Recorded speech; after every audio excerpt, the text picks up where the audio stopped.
ਸਤਿ ਸ਼੍ਰੀ ਅਕਾਲ ਜੀ, ਸਵਾਗਤ ਹੈ ਤੁਹਾਡਾ ਸਾਰਿਆਂ ਦਾ। ਤੁਸੀਂ ਵੇਖ ਰਹੇ ਹੋ ਜੀ ਪੰਜਾਬ, ਹਰਿਆਣਾ, ਹਿਮਾਚਲ ਤੇ ਤੁਹਾਡੇ ਨਾਲ ਮੈਂ ਅੰਮ੍ਰਿਤਾ ਗਰਗ। ਬੁਲੇਟਿਨ ਦੀ ਸ਼ੁਰੂਆਤ ਅਹਿਮ ਖਬਰਾਂ ਦੇ ਨਾਲ ਕਰਾਂਗੇ। ਕੇਂਦਰ ਤੇ ਕਿਸਾਨਾਂ ਵਿਚਾਲੇ ਅਹਿਮ ਸੰਵਾਦ ਅੱਜ ਹੋਣ ਜਾ ਰਿਹਾ ਹੈ ਤੇ ਸਾਲ ਦੇ ਇਸ ਅਖੀਰਲੇ ਸੰਵਾਦ ਦੇ ਵਿੱਚ ਇਹ ਉਮੀਦ ਲਗਾਈ ਜਾ ਰਹੀ ਹੈ ਕਿ ਕਿਸੇ ਹੱਲ ਵੱਲ ਅਸੀਂ ਜ਼ਰੂਰ ਵਧਾਂਗੇ।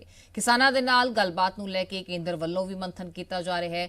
ਕੇਂਦਰੀ ਗ੍ਰਹਿ ਮੰਤਰੀ ਅਮਿਤ ਸ਼ਾਹ ਦੀ ਰਿਹਾਇਸ਼ ਤੇ ਅਹਿਮ ਮੀਟਿੰਗ ਹੋਈ ਤੇ ਖੇਤੀਬਾੜੀ ਮੰਤਰੀ ਨਰਿੰਦਰ ਤੋਮਰ ਸਮੇਤ ਪਿਊਸ਼ ਗੋਇਲ ਵੀ ਇਸ ਮੀਟਿੰਗ ਦਾ ਹਿੱਸਾ ਰਹੇ ਨੇ।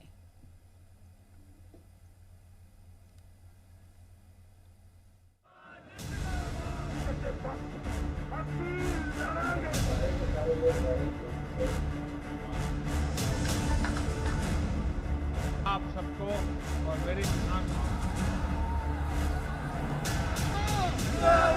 5 ਦਸੰਬਰ ਨੂੰ ਸਰਕਾਰ ਤੇ ਖੇਤੀ ਕਾਨੂੰਨਾਂ ਦਾ ਵਿਰੋਧ ਕਰ ਰਹੇ ਕਿਸਾਨਾਂ ਵਿੱਚ 5ਵੇਂ ਦੌਰ ਦੀ ਗੱਲਬਾਤ ਹੋਈ। 6ਵੇਂ ਦੌਰ ਦੀ ਗੱਲਬਾਤ ਦੇ ਲਈ ਇੰਤਜ਼ਾਰ ਇੰਨਾ ਲੰਬਾ ਹੋ ਗਿਆ ਕਿ ਸਰਕਾਰ ਨੇ ਇਸ ਦੌਰਾਨ ਜਿੱਥੇ ਕਿਸਾਨਾਂ ਨੂੰ ਇਹ ਖੇਤੀ ਬਿੱਲ ਸਮਝਾਉਣ ਦੀ ਕੋਸ਼ਿਸ਼ ਕੀਤੀ ਤਾਂ ਕਿਸਾਨਾਂ ਨੇ ਇਸ ਅੰਦੋਲਨ ਨੂੰ ਹੋਰ ਤੇਜ਼ ਕੀਤਾ ਤੇ ਹੁਣ ਖੇਤੀ ਕਾਨੂੰਨਾਂ ਦੀ ਵਾਪਸੀ ਤੇ ਅੜੇ ਕਿਸਾਨ ਤੇ ਸਰਕਾਰ ਦੇ ਵਿੱਚ 30 ਤਰੀਕ ਦੀ ਦੁਪਹਿਰ 2 ਵਜੇ 6ਵੇਂ ਦੌਰ ਦੀ ਗੱਲਬਾਤ ਨੂੰ ਲੈ ਕੇ ਸਹਿਮਤੀ ਬਣੀ। ਇਸ ਗੱਲਬਾਤ ਤੋਂ ਪਹਿਲਾਂ ਗ੍ਰਹਿ ਮੰਤਰੀ ਅਮਿਤ ਸ਼ਾਹ ਦੇ ਘਰ ਮੰਤਰੀਆਂ ਦੀ ਮੀਟਿੰਗ ਹੋਈ, ਜਿਸ ਦੇ ਵਿੱਚ ਖੇਤੀਬਾੜੀ ਮੰਤਰੀ ਨਰਿੰਦਰ ਤੋਮਰ ਤੇ ਰੇਲ ਮੰਤਰੀ ਪਿਊਸ਼ ਗੋਇਲ ਪਹੁੰਚੇ। ਇਸ ਤੋਂ ਇਲਾਵਾ ਕੇਂਦਰੀ ਮੰਤਰੀ ਸੋਮ ਪ੍ਰਕਾਸ਼ ਵੀ ਇਸ ਬੈਠਕ ਦੇ ਵਿੱਚ ਪਹੁੰਚੇ ਤੇ ਕਰੀਬ 2 ਘੰਟੇ ਤੱਕ ਚਰਚਾਵਾਂ ਚੱਲੀਆਂ। ਸੂਤਰ ਦੱਸਦੇ ਨੇ, ਸੂਤਰਾਂ ਦੀ ਮੰਨੀਏ ਤਾਂ ਸਰਕਾਰ ਨੇ ਹੱਲ ਦੇ ਲਈ ਫਾਈਨਲ ਫਾਰਮੂਲਾ ਤਿਆਰ ਕਰ ਲਿਆ। ਤਿੰਨੇ ਕਾਨੂੰਨ ਰੱਦ ਕਰਨ ਦੀ ਮੰਗ ਨੂੰ ਛੱਡ ਕੇ तमाम ਹੋਰ ਮੰਗਾਂ ਤੇ ਸਰਕਾਰ ਨੇ ਫਾਰਮੂਲਾ ਤਿਆਰ ਕੀਤਾ ਜੋ ਕਿ ਕਿਸਾਨਾਂ ਨੂੰ ਦਿੱਤਾ ਜਾਏਗਾ। ਕਿਸਾਨਾਂ ਵੱਲੋਂ ਸੁਝਾਏ ਗਏ ਜੋ ਮੁੱਦੇ ਨੇ ਕਾਨੂੰਨੀ ਹੱਲ ਉਹਦਾ ਸਰਕਾਰ ਕੱਢੇਗੀ। ਤਿੰਨੇ ਕਾਨੂੰਨਾਂ ਦੇ ਵਿੱਚ ਕਿਸਾਨਾਂ ਨੇ ਕੁਝ ਸੁਝਾਅ ਮੰਨੇ ਵੀ ਜਾ ਸਕਦੇ ਨੇ। ਇਹ ਬੈਠਕ ਹੋਈ ਜਿਸ ਤੋਂ ਬਾਅਦ ਕੇਂਦਰੀ ਮੰਤਰੀ ਨਰਿੰਦਰ ਤੋਮਰ, ਪਿਊਸ਼ ਗੋਇਲ ਤੇ ਸੋਮ प्रकाश पुरा ने भरोसा दिवाया है। जो किसान संगठन आ रहे हैं उन पर हमें पूरा भरोसा है कि वो सकारात्मक सोच के साथ आएंगे और एक समाधान की ओर हम बढ़ पाएंगे। और निश्चित रूप से आज देश के अंदर करोड़ों करोड़ जो किसान हैं वो इस बिल का समर्थन कर रहे हैं। उनकी भावना को भी वो निश्चित रूप से समझेंगे, क्योंकि ये बिल है वो किसान को आज़ादी देने वाले बिल हैं और ये मांग लंबे समय से किसानों की थी। तो इसलिए उनकी भावनाओं को समझकर और निश्चित रूप से क्लॉज बाई क्लॉज बात करेंगे अगर बिल के अंदर, तो जो अच्छे इसके अंदर सब जो पॉइंट हैं निश्चित रूप से किसानों के साथ जो वार्ता होगी हम आशा करते हैं कि इसका हल निकलेगा और इस जो एक लंबे समय से जो किसानों की जो आंदोलन है वो समाप्त होने की पूरी उम्मीद है। ਸੋ ਇੱਕ ਪਾਸੇ ਤਾਂ ਸਰਕਾਰ ਫਾਰਮੂਲਾ ਤਿਆਰ ਕਰ ਰਹੀ ਹੈ, ਅੰਦੋਲਨ ਖਤਮ ਕਰਨ ਦੀ ਉਮੀਦ ਜਤਾ ਰਹੀ ਹੈ ਤੇ ਦੂਜੇ ਪਾਸੇ ਖੇਤੀ ਕਾਨੂੰਨਾਂ ਨੂੰ ਵਾਪਸ ਲੈਣ ਦੀ ਮੰਗ ਕਿਸਾਨਾਂ ਦੀ ਉਸੇ ਤਰ੍ਹਾਂ ਬਰਕਰਾਰ ਹੈ ਤੇ ਕਿਸਾਨ ਵੀ ਪਿੱਛੇ ਹਟਣ ਨੂੰ ਤਿਆਰ ਨੇ। ਇਸ ਗੱਲਬਾਤ ਤੋਂ ਪਹਿਲਾਂ ਸੰਯੁਕਤ ਕਿਸਾਨ ਮੋਰਚਾ ਨੇ ਸਰਕਾਰ ਦੇ ਇਸ ਸੱਦੇ ਨੂੰ ਸਵੀਕਾਰ ਕੀਤਾ ਤੇ ਇੱਕ ਚਿੱਠੀ ਭੇਜੀ ਜਿਸ ਦੇ ਵਿੱਚ ਦੱਸਿਆ ਗਿਆ ਕਿ ਕਿਸਾਨ ਕਿਸ ਮੁੱਦੇ ਤੇ ਗੱਲਬਾਤ ਕਰਨ ਦੇ ਲਈ ਆ ਰਹੇ ਨੇ।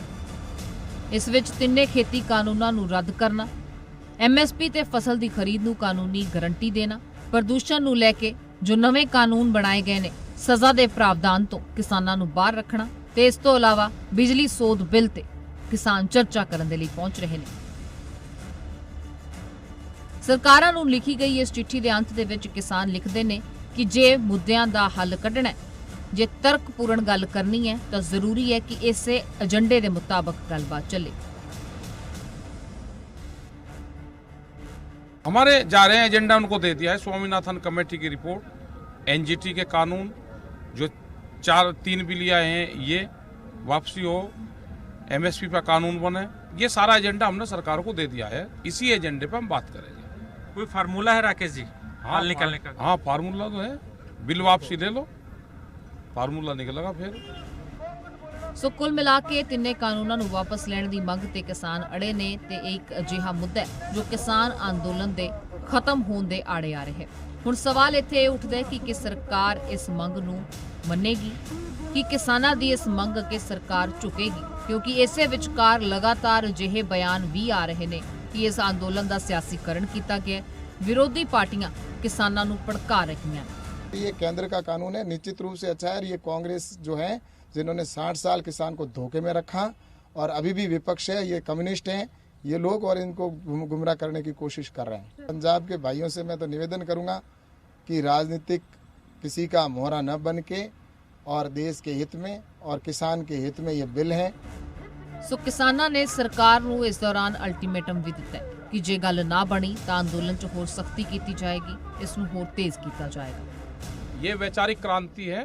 इस क्रांति को आप बंदूक से दबाओगे तो एक क्रांति चिंगारी बनेगी। आप इसको विचार से ही इसको आप दबाओगे तो यही आपके जय कार्य करता जाएगा। किसानों की बात है, किसान आ रहा है, देश का किसान, सरकार को मान लेनी चाहिए इनकी बात। ਬਹਰਹਾਲ 6ਵੇਂ ਦੌਰ ਦੀ ਇਸ ਗੱਲਬਾਤ ਤੋਂ ਕਿਸਾਨ ਤੇ ਸਰਕਾਰ ਇੱਕ ਰਾਹ ਵੱਲ ਵਧਣ ਦੀ ਉਮੀਦ ਜਤਾ ਰਹੇ ਨੇ, ਪਰ ਤਿੰਨੇ ਕਾਨੂੰਨਾਂ ਨੂੰ ਵਾਪਸ ਲੈਣ ਦੇ ਲਈ ਸਰਕਾਰ ਤਿਆਰ ਨਹੀਂ ਹੈ ਤੇ ਇਸ ਤੋਂ ਬਿਨਾਂ ਅੰਦੋਲਨ ਵਾਪਸ ਲੈਣ ਲਈ ਕਿਸਾਨ ਤਿਆਰ ਨਹੀਂ ਹੈ। ਅਜਿਹੇ ਦੇ ਵਿੱਚ ਕੀ ਹੱਲ ਨਿਕਲੇਗਾ, ਸਰਕਾਰ ਕਿਹੜਾ ਫਾਰਮੂਲਾ ਕੱਢੇਗੀ, ਇਸ ਦਾ ਇੰਤਜ਼ਾਰ ਪੂਰੇ ਦੇਸ਼ ਨੂੰ ਹੈ। ਬਿਊਰੋ ਰਿਪੋਰਟ, ਜ਼ੀ ਮੀਡੀਆ। ਇਸੇ ਤੇ ਰੁਕ ਕਰਦੇ ਹਾਂ ग्राउंड जीरो ਦਾ ਸਿੰਘੂ बॉर्डर तो साढ़े सहयोगी अमित भारद्वाज जो साढ़े नाल जुड़ चुके हैं। अमित, यहाँ पर आपसे यही जानना चाहेंगे क्या तस्वीर वहां पर बनी हुई है, क्योंकि अहम मीटिंग जो है आज निर्णायक मीटिंग भी से कहा जा सकता है, साल की आखिरी मीटिंग है, हल की तरफ हर कोई देख रहा है और वहीं आज ट्रैक्टर मार्च जो है वो भी किसानों की तरफ से निकाला जाना था, उसको लेकर क्या तस्वीर है मौजूदा? जी देखो 2 ਵਜੇ ਅੱਜ बैठक होनी है, संजय अग्रवाल ਇੱਥੇ ਹੋਣਗੇ ਤੇ ਉਹ ਸਾਰੀ ਚੀਜ਼ਾਂ ਨੂੰ ਪਹਿਲਾਂ ਰੱਖ ਚੁੱਕੇ ਆ। 6ਵੀਂ बैठक ਹੈਗੀ ਹੈ, ਇਹਦੇ ਵਿੱਚ ਕੋਈ ਨਾ ਕੋਈ ਨਿਸ਼ਕਰਸ਼ ਨਿਕਲਣਾ ਬਹੁਤ ਜ਼ਰੂਰੀ ਹੈ ਕਿਉਂਕਿ ਬੜੇ ਲੰਬੇ ਸਮੇਂ ਤੋਂ ਜਿੰਨੀਆਂ ਵੀ ਬੈਠਕਾਂ ਹੋਈਆਂ ਉਹ ਬੇਨਤੀਜਾ ਬੈਠਕਾਂ ਸੀਗੀਆਂ।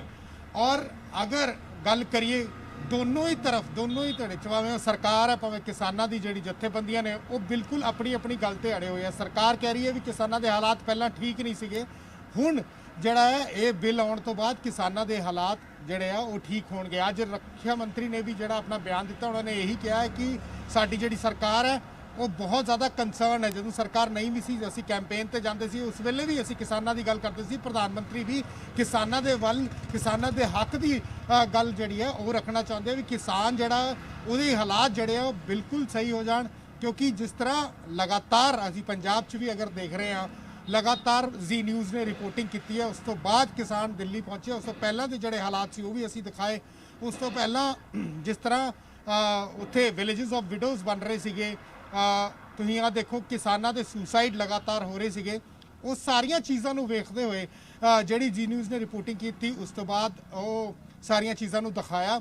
ईवन जोड़ा अज रक्षा मंत्री ने गल कही है, वो भी उन्होंने यही गल की है कि किसानों के हालात जोड़े काफ़ी खराब से, उन्होंने लैके ये बिल आया।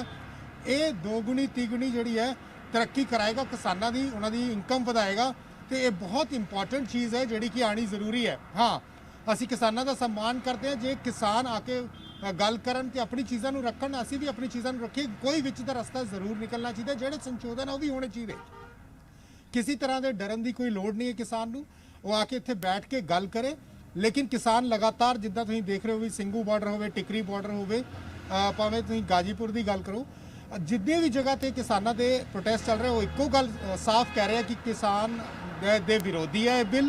ऐसी कोई डेथ वारंट जड़ा है वो साइन नहीं करना। असी सिर्फ यही चाहते हैं भी जोड़े बिल है वो वापस ले जाना। उन्होंने 4 चीज़ें उन्होंने लिख के भेजिया, उस पर अज चर्चा है। बाकी बैठक जिन्नियां भी हुई बेनतीजा रही। अज उम्मीद है कि कोई ना कोई नतीजा निकल के आएगा। किसानों ने ऑलरेडी कहा कि साडा अंदोलन होर तेज़ हो जाएगा जे साडी मंगां नहीं मन्नियां गईयां। जी अमित, इस पूरे सिनेरियो की गल की जाए तो इस तो पहला जिस तरह तुसी भी जिक्र किया कि बैठकां कई हुईयां पर बेसिट्टा रहीआं ने, ते अज भी किसान उसे भावें एक क्या जरूर गया है कि असी पॉजिटिव परसपैक्ट नाल जा रहे हैं, एक पॉजिटिव अप्रोच दे नाल जा रहे हैं, पर मंग उही है कि कानून रद्द करवाउणा ही एक हल है। जे कानून रद्द होंदे ने तां धरने रद्द हो जाणगे, नहीं होर तिखे होणगे। राकेश टकैत नूं भी असीं सुन रहे सी, उन्हां नूं फॉर्मूले बारे पुछा गया जिसकी बहुत चर्चा हो रही है, तो उन्होंने कहा 21 फॉर्मूले कि कानून रद्द कर दो। अजिहे दे विच हल किधर नूं निकलेगा कि सरकार नरम पएगी या किसानां नूं उत्थे जाके नरम होना पएगा? देखो ये सब तो इंपॉर्टेंट जी गल है, जो महत्वपूर्ण एक बड़ी इंपॉर्टेंट चीज़ जी है कि किसानों के हालात सुधरने चाहिए। किसानों के नाल जे किसान जड़ा समृद्ध होएगा तो पूरा देश ही समृद्ध होएगा, क्योंकि साडा जड़ा देश है वो किसान ਕਾਫੀ ਜ਼ਿਆਦਾ ਉੱਥੇ ਸਾਡੇ ਕਿਸਾਨੀ ਦੇ ਉੱਪਰ ਡਿਪੈਂਡੈਂਟ ਹੈਗੇ ਆ ਅਸੀਂ, ਤੇ ਉਹ ਸਾਰੀ ਚੀਜ਼ਾਂ ਨੂੰ ਦੇਖਦੇ ਹੋਏ ਕਿਸਾਨ ਦੇ ਹਾਲਾਤ ਸੁਧਰਨੇ ਬਹੁਤ ਜ਼ਰੂਰੀ ਹੈ। ਦੋਨੋਂ ਚੀਜ਼ਾਂ ਜਿਹੜੀ ਦੋਨੋਂ ਧੜੇ ਜਿਹੜੇ ਉਹਨਾਂ ਨੂੰ ਸਮਝਣਾ ਪਏਗਾ, ਸਰਕਾਰ ਨੂੰ ਵੀ ਸਮਝਣਾ ਪਏਗਾ, ਕਿਸਾਨ ਨੂੰ ਵੀ ਸਮਝਣਾ ਪਏਗਾ ਕਿ ਮਤਲਬ at the end of the day ਤੁਹਾਨੂੰ ਇਹ ਆਪਣੀ ਮਨ ਵਿੱਚ ਮਨਸ਼ਾ ਰੱਖਣੀ ਚਾਹੀਦੀ ਕਿ ਕਿਸਾਨ ਜਿਹੜਾ ਉਹ ਸਮਰਿੱਧ ਹੋਵੇ ਤੇ ਦੇਸ਼ ਪੂਰਾ ਆਪਣੇ ਆਪ ਸਮਰਿੱਧ ਹੋ ਜਾਏਗਾ।